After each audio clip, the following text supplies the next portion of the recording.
Hello there, Jack here from Flamin' Groove Listens. Been watching lots of YouTube vinyl community videos and thought I'd try and make one. A little bit about myself. I'm an old fart, graduated high school in 1967, Omaha, Nebraska. Moved to California, moved to Berkeley, California, January 1970. By the time I moved, I had my record collection in 2 boxes, maybe 150 albums. I don't know, a long time ago. Got married in 1971. Same lovely wife recently passed away in June of this year, 2021. 39 days short of our 50th anniversary. Oh well. Don't need to go on and on about that. She was a wonderful lady. Didn't care for music nearly as much as I did, but she did like music, no problem.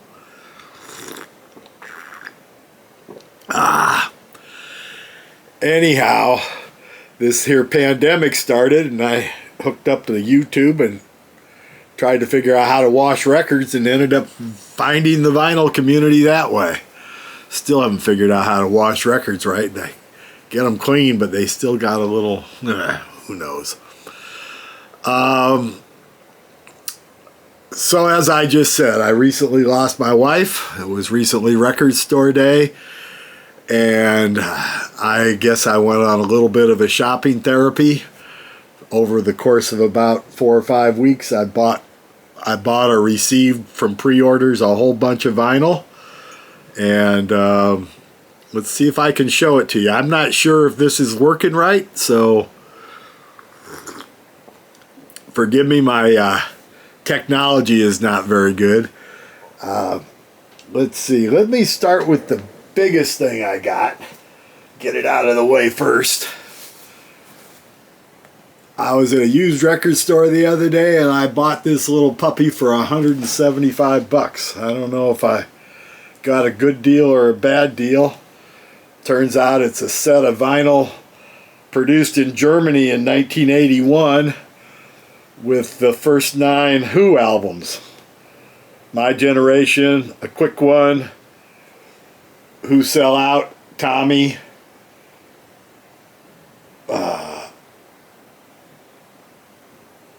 Live. Gosh, I'm gonna have to use my peepers. Live at Leeds, Who's Next, Quadrophenia, The Who by Numbers, and Who by You. Haven't listened to all of it yet, but the 2 albums I've listened to already are excellent quality sound. Nice big box set. Each album,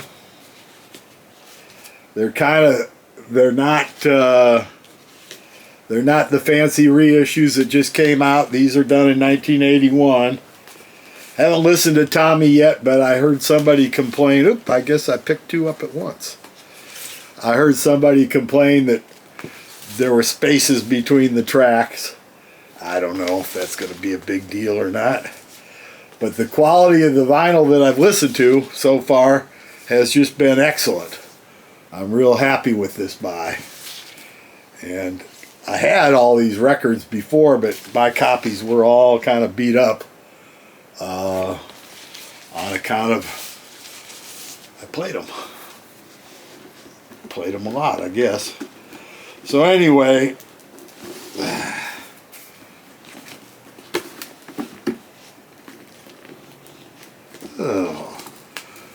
guess I should figure out how to do this before I do it, huh?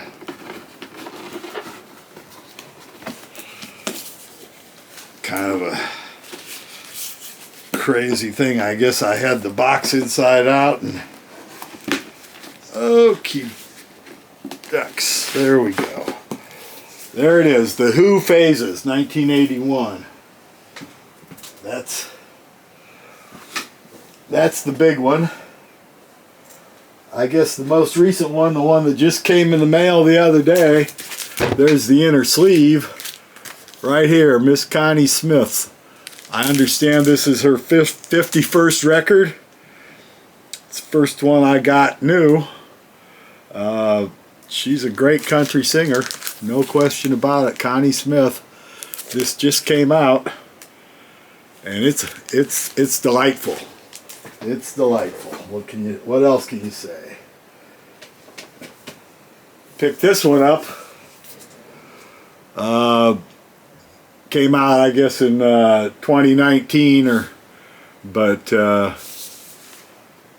it's real good. I always liked the Pretenders. Saw them a couple times early on. Kind of it's a little jazz record here. And there's another one. This one here, to match my t-shirt today, is Never Too Late to Call. Paul Thorne. Paul Thorne is really, really good. This is the first thing I got of his on vinyl. Just came out. Everything else I've gotten, and I think I have most everything he's delivered, has been on CD, because that's, you know, the way things are.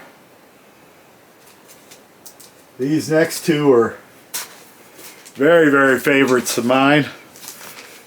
This is their very first album, which is about, I don't know, 25 years old now. I can't remember. Their very, very first album, just recently reissued on vinyl for the first time. And their brand new album, Azure. Now, the brand new album comes with the lyrics in a little book. I actually got the super duper deluxe issue that came with a bunch of swag, including a real nice book. Let me get it out for you because it's nice.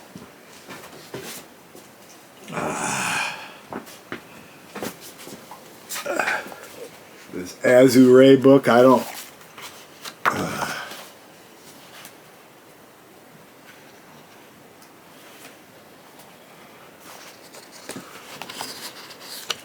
I have no idea how this is filming, but this one right here, Orinda's husband in the hat happens to be my nephew, which is one of the reasons I like the band so much, I'm sure. But they're really good.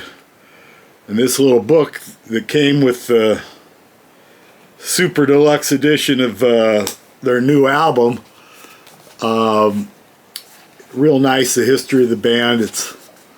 I got to see them a couple of times when they came through town.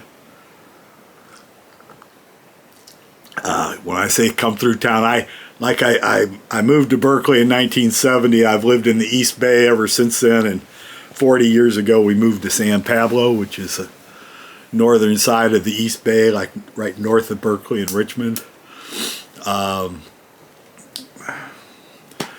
Close enough I can go to shows in the city easily. Another new one I got real recently is Grizz Grizz, a recording from France that the people at Norton Records are selling, and I fell for their splurge and bought a copy, and I'm real happy I did. It's in English, so that helps me, because I do not speak French. But it's a French band, I believe. And another new one that just came out, another vinyl community member, Derek Higgins, has released on the, me and my bad eyes, I can't ever see anything, the FPE record label.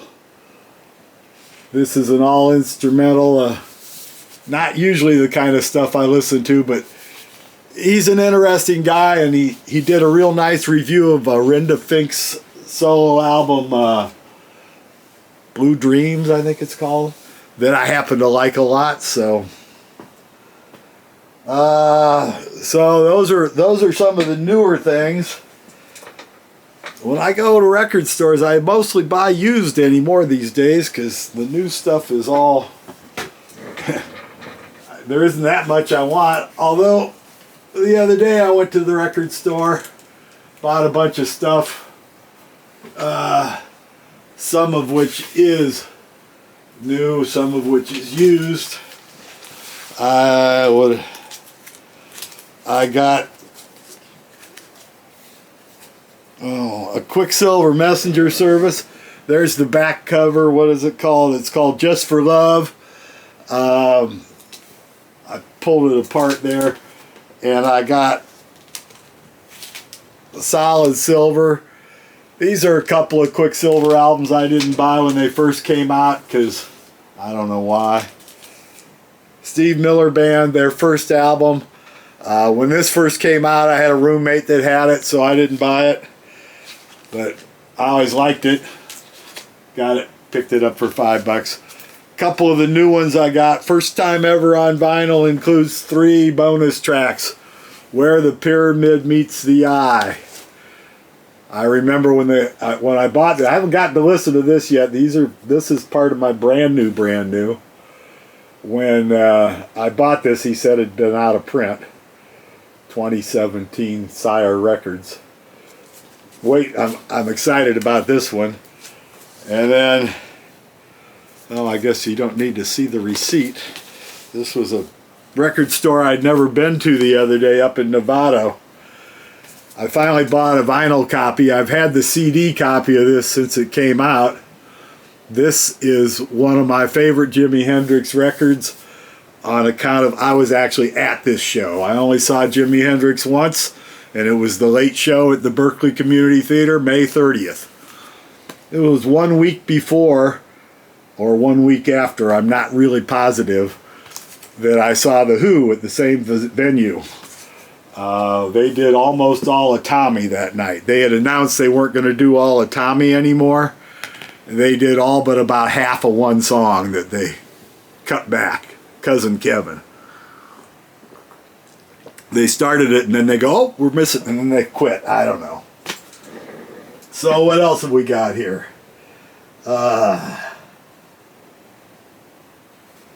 Finally picked up a vinyl copy. I've had it on CD for a long time. When this first came out, when I first heard about the Blasters, a friend of mine brought me his copy and I made a cassette copy of this, so I've had it for a long time. But then when I had all the other, I bought everything else brand new when they came out, or when I found it, except I never saw this one. I heard about it, never actually saw it, and I found a promo copy for $5 live in England. It seems to be pretty good. Little 6-song EP. But those are recent buys. Now this next pile here, I think is my record store day releases. I think this is most of them that I got. This one's from a couple of years ago. I thought I had the original, and I may still have it, but I couldn't find it. I have a little storage issue problem, so. But this is a live Dance Crazy album. This was the 40th anniversary edition that I think it might have been last year's record store day, but I just picked it up. John Hurlbut, Yorma Kekaunen. Boy, they have on YouTube, Yorma Kekaunen has had like 50 or 60 Saturday nights where he just sits and plays and sings and tells stories. And I think they're all still up. I've watched them all over the course of the year and a half of our pandemic lockdown.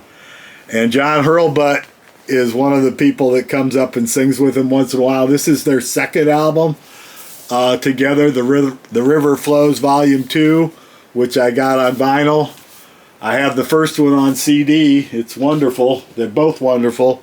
If you like a couple of guys playing guitar and singing, nothing out of just good. You know what I'm saying? Just good.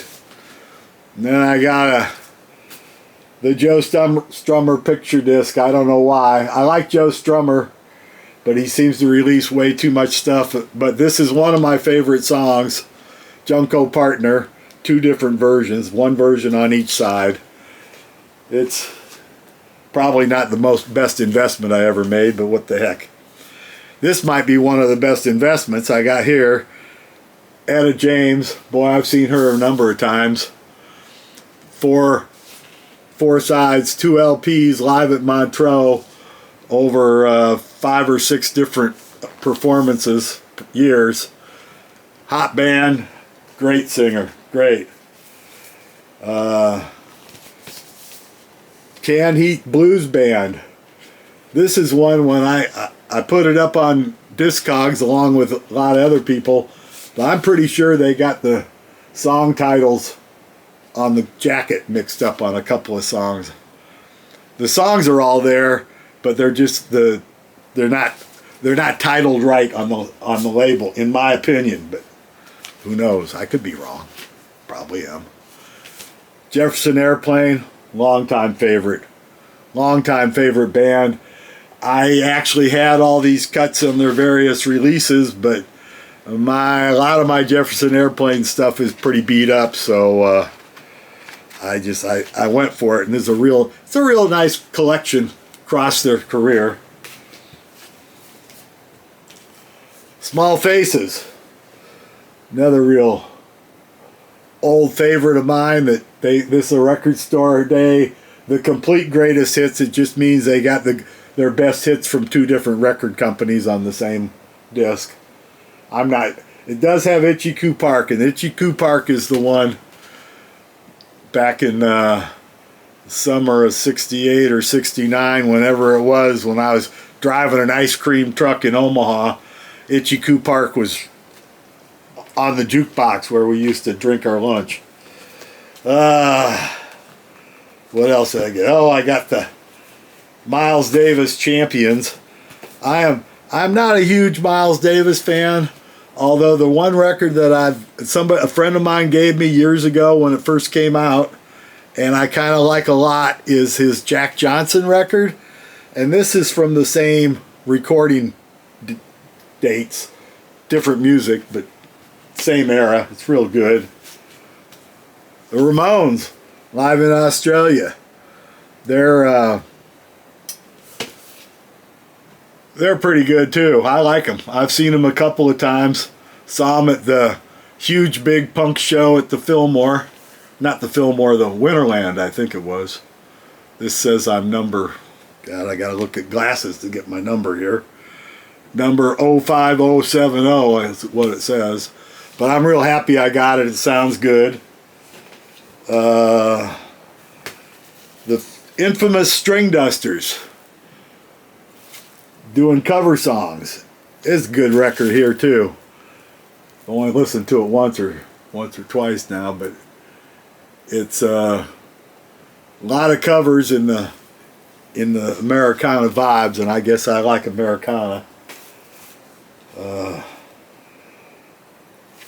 This here, I'll Have a Bucket of Brains. I guess this was record store day. The Flamin' Groovies are one of my favorite bands ever, and this is a remix of eight of the songs that only came out on singles, and they had a pretty weird recording career. But someday I'll do a Flamin' Groovies show that will have more stuff. Dr. John, The Night Tripper, The Sun, the Moon, and Herbs. Well, originally this record was going to be a triple record. And then when they finally released it, it was just a single record. And for Record Store Day, they turned it into a triple record, but I don't think this is the triple record that Dr. John thought it was trying to make. But it's awful good. But 2 records are mostly outtakes and a couple instrumentals. Some burning guitar work on here too. It's a good record. And my final, I think, I may find another one in here, official Allman Brothers, The Final Note. this is an interesting record. 3 sides are from they're from an original 1971 performance. Turns out it was the last performance of Duane Allman. The quality is incredible considering it was made with a cassette deck out in the audience. It's not a high fidelity recording, but it sounds okay. It's listenable. From 1971. Let's see what else we got here. I showed you these already. Then most of the rest of this stuff is just kind of stuff I bought because I didn't have it and I saw it and thought it looked good. Starting out with one that's real good. Dion, 60 Greatest Hits. Dion and the Belmonts. This is on 3 records, 60 out, 10 songs aside. Well, gonna have to pause here for a minute.